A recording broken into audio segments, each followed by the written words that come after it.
সকাল সকাল আমরা সঞ্চিতা এলো আমার সাথে, দুজনের চা খাই, বাকিরা এখনো মনে হয় ওঠেনি।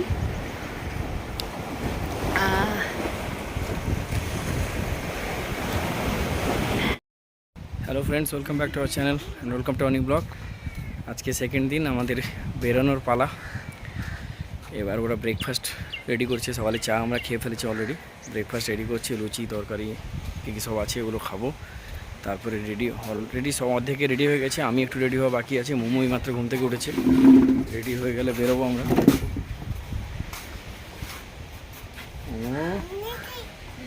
মোমো হাই করে দাও তো। হাই, হাত নাড়িয়ে হাই করো। হাই, গুড মর্নিং বলো। এই মিমি, এই তো মিমি এসে গেছে। মিমি এসে গেছে।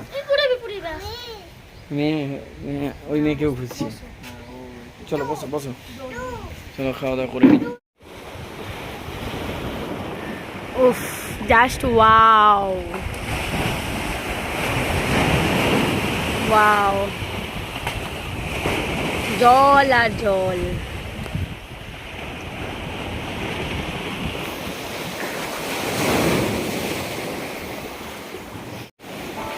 ওই আরেকজন আসছে। Good morning. ইয়ো মর্নিং বাবু। বাবু, ও বাবু, গুড মর্নিং। Good morning. আমাদের ব্রেকফাস্ট এখন চলছে। পায়রা না, কাক, ক্রো। খাওয়া দাওয়া করে আমরা বেরিয়ে যাবো। ওকো মোমো, বিস্কিট খাবে না আগে এটা খাবে? হ্যাঁ, আমরা রেডি হয়ে গেছি বেরিয়ে যাওয়ার জন্য। তার এটা তুলে দাও গো, হাতটা বারবার গলে পড়ছে। মোটা সোটা মানুষ। আস্তে আস্তে আস্তে আস্তে আস্তে। আর ওখানে ওরা যুগলবন্দি ছবি তোলাতে বেরিয়ে পড়েছি। টোটো এসে গেছে, ট্রেন 12:30টায় ট্রেন, ওটা ধরতে হবে। দেখা যাক কী হয়। কারেন্ট নেই এখানে, জেনারেটারে চলছে। আমি তাহলে সামনে বসে যাচ্ছিল না। বসো তুমি বসো। টোটো এসে গেছে, আমরা টোটো উঠছি। কোথায় গেল ওরা, কোথায় গেল?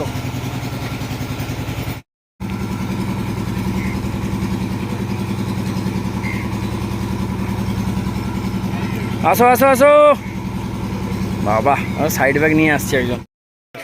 চলে এসেছি, নৌকো ঘাটে আছে দেখছি, পাতিবনিয়া ঘাট। এখান থেকে কটায় ছাড়বে আগে জেনে নি। এই নৌকাটা কটায় ছাড়বে দাদা? বাচ্চা বাচ্চা কাঁকড়া। হ্যাঁ হ্যাঁ, বাচ্চা বাচ্চা কাঁকড়া ভর্তি। চলো যাই। তো বুকিং, ট্রলার সব দেখা যাচ্ছে, ওরা রেডি। নৌকোটা পেয়ে গেলাম, করে বেরিয়ে যাবো।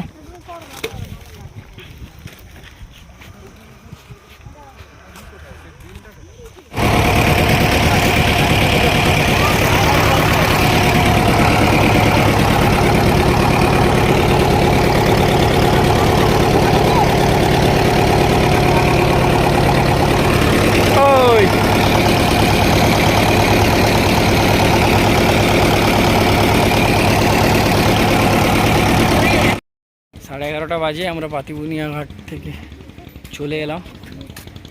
এবার আমরা এখান থেকে টোটো ধরে যাব নামখানা। দেখা যাক, 12:28 ট্রেন, এখানে 11:34 বেজে গেছে। তো যত তাড়াতাড়ি সম্ভব এখান থেকে নিয়ে যেতে হবে। দেখা যাক কোথায় কত তাড়াতাড়ি যাওয়া যায়। হ্যাঁ দেখছি, যাচ্ছে কিছু গেলেই হলো। যাওয়া যাক কি পাওয়া যায় দেখি। ইঞ্জিন ভ্যানে করে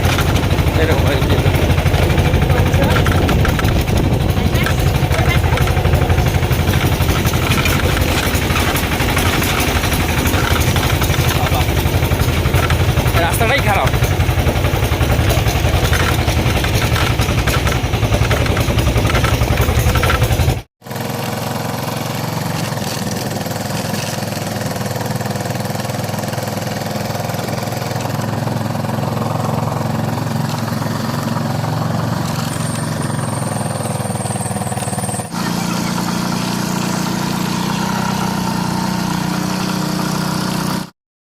বেরানো স্টেশন ঢুকে গেলাম, কিন্তু পুরো দেখতে দেখতে মাথায় ট্রেনটা বেরিয়ে গেল 12:28-এর। 1:25-এর ট্রেন ধরবো। ট্রেনের টিকিটটা কাটতে যাচ্ছি আমি। এরপর এখানে একটা হিন্দু হোটেল আছে, এখানে খেয়ে নেবো। খাওয়ার টাইমটাও এখানে 1 ঘন্টা দেরি আছে, মানে এখানে টাইমটা মিটিয়ে নেবো। তারপরে খেয়ে নিয়ে 1:28-এর ট্রেন 25-এর ট্রেন ধরবো। আগে যাই টিকিটটা কাটি।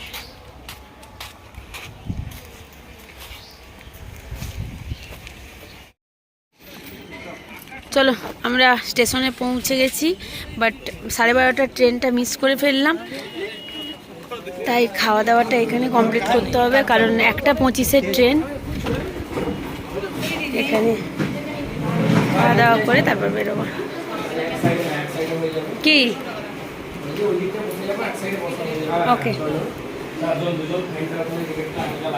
জিনিসটা ভালো লাগলো সব মহিলাদের এখানে। এই হচ্ছে বেচারা, বেচারা শান্তি নেই। ছুটিতে এসেও কালকেও কাজ করেছে, অফিস করে এসে সন্ধেবেলা আবার রাস্তায় গাড়িতে যেতে যেতে, ভ্যানতে, মেশিন টলিতে আসতে আসতে, আবার খেতে বসে এখানেও ল্যাপটপ নিয়ে বসে। হ্যাঁ, ইয়াস ইয়াস, আমার বেবিও ধুয়ে নিয়েছে। ও বেবি, ও সোনা। হোটেলে আমরা খাওয়া দাওয়া হয়ে গেল, ট্রেনও ঢুকে গেছে। ট্রেন ধরতে যাচ্ছি। এখানে মোমো সঞ্চিতার সঙ্গে হেঁটে হেঁটে যাচ্ছে, সবার আগে ওই।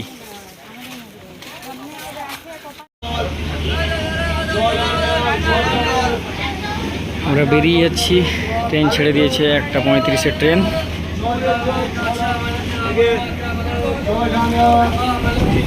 এটা এখন ট্রেনে বসে কাজ করছে আবার।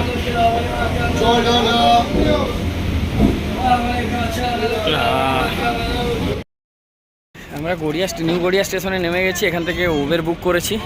এবার যেহেতু সঞ্চিতারা এখানে নামবে, তাই নেমে গেলাম, নাহলে ও কান্নাকাটি করবে। আর ট্রেনটাও যেত না মাঝেরহাট, সেই বালিগঞ্জ থেকে এবার বেঁকে যেত। এমনিতে আমাদের শিয়ালদা চেঞ্জ করতে হতো, তাই ওখান থেকেও সেই ওলা উবের করতে হতো, যখন এখান থেকেই করবো। আর মোমো হেঁটে হেঁটে আসছি, মোমো আর পারছিল না। এবার দেখি ওখানে উবের টুবের কোথায় বুক তো হয়ে গেছে, দেখি কোথায় দাঁড়াচ্ছে। জানি না কোন রাস্তা দিয়ে বেরোচ্ছি আমরা। হ্যাঁ, পালাচ্ছে পালাচ্ছে। এই মোমো, যাবো আমরা গাড়িতে। তাড়াতাড়ি আয়। নাসিস ওই ব্যাগটা দাও, গাড়ি আছে তোমার, ওই ব্যাগটা দাও। এই আয়, মিমির সাথে যাবি, সঞ্চিতার সাথে যাবি?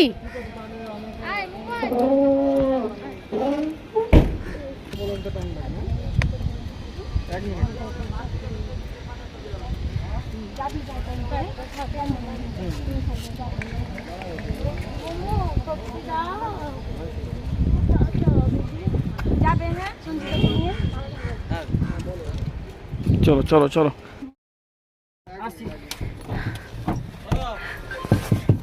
মোমো, সঞ্চিতা এসছে। মোমো, এই তো সঞ্চিতা।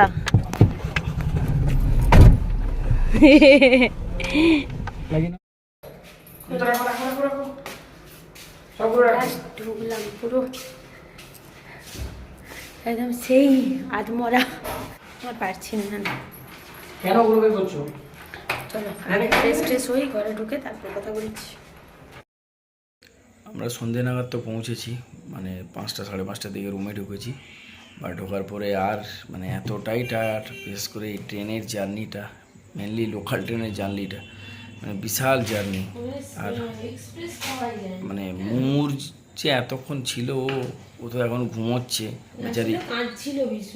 আবার সন্ধ্যাবেলা কাঁচা লঙ্কা কষে ফেলেছে পায়ে জ্বালা করছে। আমরা মুড়ি খাচ্ছিলাম, ওখান থেকে কাঁচা লঙ্কা কখন তুলে যে হাতে তুলে ফেলেছে বুঝতেই পারিনি।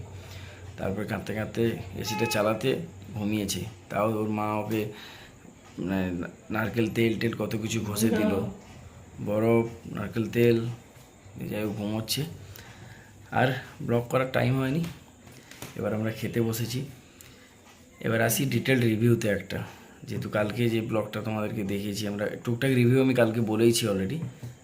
তো ওভারঅল যদি আমি আজকে বলি, যে শুরু থেকে মানে যাওয়া থেকে, এক তো অনেক লং ডিস্টেন্স, বাচ্চাকে নিয়ে ওখানে যাওয়া উচিত নয়। এত ছোট বাচ্চা, আমাদের মতন যার ছোট বাচ্চা আছে এত ছোট, কারণ ওদিকে লোকাল ট্রেন ছাড়া কোনো নেই, এক্সপ্রেস কিছু নেই।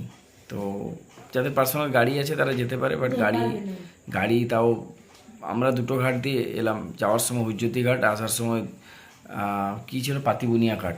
তো গাড়ি পারাপারের কোনো পজিশন দেখলাম না। তো ওটা একটা জার্নি, মানে নামখানাতে ট্রেন থেকে নেমে সেখানে 3 ঘন্টার যাওয়া, তারপরে ওখান থেকে টোটো করে প্রায় 40 মিনিট সেখান থেকে হজুতি ঘাট হোক বা পাতিবুনিয়া ঘাট হোক ওখানে যাওয়া, সেখান থেকে আবার ভেসেলে পেরিয়ে ওটা আবার 10 মিনিটের রাস্তা, কিন্তু ওটা আবার টাইমে থাকে। তো সেটা পেরিয়ে গিয়ে আবার ওখান থেকে টোটো ধরে সেটাও প্রায় 20-25 মিনিটের রাস্তা ক্যাম্পে যাওয়ার জন্য, যে যার ক্যাম্পে, যে যেটা ক্যাম্প বুক করবেন। এবার ওখানে ভাড়া মানে সব তো ইউটিউব ঘেটে আমরা দেখে গেছিলাম, যা দেখে গেছি আমরাও যেহেতু ইউটিউব বানাই, এখানে ব্লগ তৈরি করি, কারোর স্পেসিফিক নাম নিয়ে বলছি না, বাট যদি কেউ ইউটিউব দেখে যান যে বিশাল কিছু নেই, ঠকবেন। মানে ওখানে মানে আমি তো জেনুইন রিভিউ দেবো। এক তো ওখানে মানে যেমন একটা এক্সাম্পল দিচ্ছি, ওখান থেকে টোটোতে করে নাকি 25 টাকা ভাড়া পার হেড, 25 টাকা না, মানে 60 টাকা করে ভাড়া। সে আপনি স্টেশন থেকে বেরিয়ে গিয়ে ওপাশটায় গিয়ে গেলেন, ওখানেও 60 টাকাই ভাড়া। জানি না কারা 25 টাকাতে গেছে। তারপরে ওখান থেকে পেরিয়ে গেলাম হেসেলে, ওরা বলে 5 টাকা করে ভাড়া, এমনি যখন লোক থাকে তখন 10 টাকা করে। আমি ওই ডিফারেন্সটা বুঝলাম না। তারপরে আমাদের বলছিল যে এখনই আপনারা 5-6 জন আছেন, চলুন 150 টাকায়। তা বললাম না, আমরা তাহলে 5 মিনিট ওয়েট করি। তারপর হঠাৎ করে লোক চলে এলো, অনেক যা আসলো, বললো চলো 10 টাকা করে। তো ওখানে বার্গেনিং হতে থাকে, যে যা পারে দাম বলতে থাকে। সে পাশে গিয়েও টোটোতে ওখানেও প্রায় 35-40 টাকা করে নিল পার হেড। তারপরে হোটেলে যাওয়া, ক্যাম্পে যাওয়া, ক্যাম্পে গিয়ে ওভারঅল ক্যাম্পের বলবো যে খুব মানে আনহাইজেনিক, মানে একবারের জন্য যাওয়া যায়। খাওয়ার দাওয়ারটা পরে আসছি, বাট আগে বলছি ওদের মানে আমি গিয়ে দেখলাম যে ওখানে বিছানা বেডগুলো যেগুলো আছে, বেডশিটগুলো কবেকার হয়তো ইউজ করা বেডশিট, কারাও ইউজ করেছিল সেটাকেই আবার পাতিয়ে রেখেছে। বেডশিটটা কেমন গন্ধ করছে। বাচ্চাটা ঘুমে বলে আমি আবার বেডশিটটা চেঞ্জ করতে বললাম, চেঞ্জ করলো। চেঞ্জ করেও যে বেডশিট দিল সেটাও দেখছি বেডশিটটা কেমন নোংরা টাইপের। কোনো বালিশের কভার নেই, কোনো ওয়ার লাগানো নেই, বালিশগুলোর উপরে বেডশিটটাকে গুঁজে দেওয়া আছে। বেডশিটটাকে তুলে দেখছি বালিশটা একটা তেল চিটচিটে গন্ধ। অথচ রিভিউতে মানে সবথেকে ভালো রিভিউ দেখে আমরা গেছিলাম মানে এই ক্যাম্পটায়। আমরা গেছিলাম এনজয় পার্ক ক্যাম্পে। তো এটা একটা ব্যাপার যে সেখানে গিয়ে দেখতে পেলাম না মানে কেমন বালিশের তেল চিটচিটে গন্ধ, রুমগুলো কেমন একটা গন্ধ। আমরা এসি কটেজে নিয়েছিলাম গরমকাল বলে, তাই কিন্তু মানে রুমটা ভালো না, মানে সেই হিসাবে বাচ্চা কাচ্চাকে নিয়ে থাকা যায় না। বন্ধুবান্ধব গেলে হয়তো থাকা যায়, তাও একবার, এর চেয়ে বেশি যাওয়া যায় না ওখানে। আমরা আসার সময় হোটেল ক্যাম্পে ওদেরকে বলে এসেছি, রিভিউ দিয়ে এসেছি। আর এবার আসি খাওয়া দাওয়ায়। খাওয়া দাওয়ায় বলতে গেলে খারাপ নয়, খাওয়া দাওয়া ভালো, লাইট রান্না। যেমন আমরা সকালে গেলাম, ওরা ওয়েলকাম ড্রিঙ্কে একটা ডাবের জল দিল। তারপরে দুপুরবেলা 1:30 থেকে 2:30টার মধ্যে লাঞ্চটা হয়। 1:30 থেকে 2:30টার মধ্যে ওখানে আমরা ডাল ছিল, একটা সবজি ছিল, পাঁপড় ভাজা ছিল, চিংড়ি মাছের মালাইকারি ছিল 1 পিস চিংড়ি মাছ, আর একটা পমফ্রেট মাছের ঝোল বা এবং কারি, পমফ্রেট কারি ছিল। ওখানেও একটা পমফ্রেট মাছ। চিংড়ি মাছের মালাইকারিটা ভালো লেগেছিলো, আর পমফ্রেট মাছের কারিটা মাছটা হয়তো বেশি মানে ফ্রাই করে দিয়েছিল হয়তো, বাট ভালো ছিল। চাটনি টাটনি ছিল, ওই দুপুরে খাবারটা ভালো ছিল। আচ্ছা, তারপরে বিকেলবেলা ওরা চা দিল, মুড়ি আর ভেজ পকোড়া ছিল, মানে পেঁয়াজি টাইপের। তারপরে আমরা কাঁকড়া কিনেছিলাম, ওখানে 400 টাকা করে কাঁকড়া বলছিল, আমরা 350 টাকা করে 1 কিলো কাঁকড়া নিলাম। ওরা কাঁকড়ার কষাটা করে দিল, সন্ধ্যাবেলা আমরা চেয়েছিলাম, ওরা 150 টাকা নিয়েছিল কাঁকড়া কষাটা রান্না করতে। বাট দারুণ অসম ছিল কাঁকড়া কষাটা, মানে ওটা খেয়েই যত ওই মনের মধ্যে জ্বালা যন্ত্রণা ছিল ওটা সব নিমেষে পুষিয়ে গেছিলো। না আমার পোষায়নি, খাওয়া দাওয়া ভালো ছিল, বাট এক ফোঁটা ঘুমোতে পারিনি এই গন্ধের জন্য। মানে কি ফিনাইলের গন্ধ জানি না। এমনিতে বাচ্চাটাকে তো নিয়ে, বিশেষ করে এত ছোট বাচ্চার আর যাবো না তো এরকম কোথাও, আর জানবো কী করে। আর সব থেকে বড়ো কথা, যারা ইউটিউব বানায়, বড় বড় ইউটিউবার কী করে এরকম রিভিউ দেয়? মানুষজন যাওয়ার জন্য নাকি জানি না, বাট মানুষ তো দেখেই যাবে তাদের, যেহেতু আমরা উল্টোটাই দেখছি পুরোপুরি। মানে একদমই ভালো লাগেনি, মানে কখন ফিরে আসবো এরকম। শুধু সন্ধ্যের পরটা খুব ভালো লেগেছিল, বাট ওই শোয়া রুমে ঢুকলেই মনে হয় এই পালাই। যাই হোক, তো কাঁকড়া কষাটা ওটা ভালো লেগেছিল। তারপরে আমরা বারবিকিউ চিকেন নিয়েছিলাম, ওটা ওরা বলেছিল যে 1 কিলো নিলে 400 টাকা, 500 নিলে 250 টাকা। তো আমরা যেহেতু 1 কিলো কাঁকড়া কষা সন্ধ্যেবেলা করিয়েছিলাম, তাই 500 বারবিকিউ চিকেন নিয়েছিলাম, ওটা 250 টাকা। ওটা চিকেন ওরাই দেবে, বানিয়ে দেবে 250 টাকা। তো ওটাও ভালো বানিয়েছে। তারপরে রাত্রিবেলা ছিল যারা রুটি খায় রুটি, ভাত, সবজি আর ডাল আর মাটন ছিল। তো মাটনটা ভালো ছিল রান্না, বাট লাইট ছিল, মানে হালকা রান্না।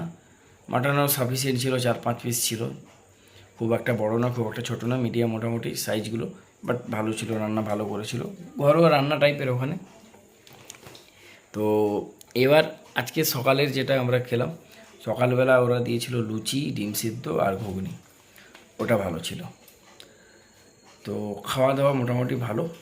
আর থাকার জন্য যেটা বললাম, আবারও বলছি, আনহাইজেনিক প্লেস, যারা একটু খুঁতখুঁতে টাইপের করেন বা প্রথমবার গেছেন বা কিছু, তারা সত্যি পারবে না, বা মান্টির মতন যারা আছেন, যারা একদম খুঁতখুঁতে মানে পটপটি টাইপের হয়, তো তাদের ক্ষেত্রে এটা খুবই চাপ। মানে ও তো রাত 1টা অবধি খালি বলছে গন্ধ গন্ধ, ঘুমোতে পারছে না। যখন সেই খুব চোখ বন্ধ হলো তখন বাধ্য হয়ে ঘুমোলো। আর মোটামুটি বাকি এমনি, হ্যাঁ আরেকটা জিনিস বলা হয়নি, সন্ধেবেলা থেকে ওরা বেশ ভালো লাইট টাইট দিয়ে সাজায়। ব্লগে অলরেডি দেখতে পেয়ে গেছো, লাইট টাইট দিয়ে সাজাচ্ছে। তারপরে ওরা একটু মিউজিক সিস্টেমটা চালায়, গান প্রায় 10টা 10:30 অবধি চলে। তো ওই টাইমটা আমরা বেশ ভালো একটু নাচানাচি করে সময়টা ভালো কাটিয়েছি, ওইটা ভালো লেগেছিল। তো মানে সন্ধ্যের পর থেকে ভালো লেগেছিল। তো ওই জিনিসটা ওভারঅল একদিনের জন্য যাওয়া যেতে পারে, বাট রুমগুলো সত্যিই ভালো নয়, যেটা বারবার বলছি। তো ইউটিউব দেখে যারা ওই প্রমোট করে বা কিছু, যেভাবে সেটা দেখে সেভাবে যাবেন না, ভালোভাবে নিজের আগে জানুন বা হয়তো এক্সপিরিয়েন্স করার জন্য একবার যেতে পারেন। যাই হোক, এটা ওভারঅল রিভিউ দিলাম, আর কিছু নয়, ব্লগটাকে আর বাড়াবো না, নেক্সট ব্লগে আবার দেখা হবে। তো সবাই সুস্থ থেকো, ভালো থেকো, পরে দেখা হচ্ছে আবার। চলো, গুড নাইট।